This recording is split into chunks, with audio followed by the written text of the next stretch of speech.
మిత్రులకు నమస్కారం అండి. మ్యారేజ్ బ్యూరో ద్వారా ఏ క్యాస్ట్ వాళ్ళకైనాను రెండవ పెండ్లి మొదటి పెండ్లి సంబంధాలు చూడబడను. మేము దీనితో పాటు వాళ్ళతో లివింగ్ రిలేషన్షిప్ ద్వారా మీరు ఒకరినొకరి అర్థం చేసుకొని మ్యారేజ్ అయ్యేటట్టు ప్రోత్సహిస్తాము.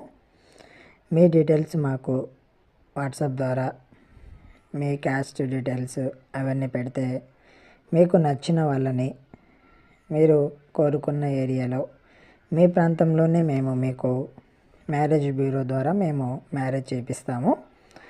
మా ప్రత్యేకత living relationship, second marriage, any caste అండి. మీకు క్యాస్ట్ ఫీలింగ్ ఉంటే మీ క్యాస్ట్ వాళ్ళని, లేదు ఎనీ అదర్ క్యాస్ట్ చేసుకుంటాము అంటే వాళ్ళని చేపిస్తాము. మీకు మా వీడియో నచ్చితే మా ఛానల్ని సబ్స్క్రైబ్ చేయండి, లైక్ చేయండి, షేర్ చేయండి. రిలేషన్షిప్ గురించి మరింత సమాచారం కోసం మా నెంబర్కి కాల్ చేయండి.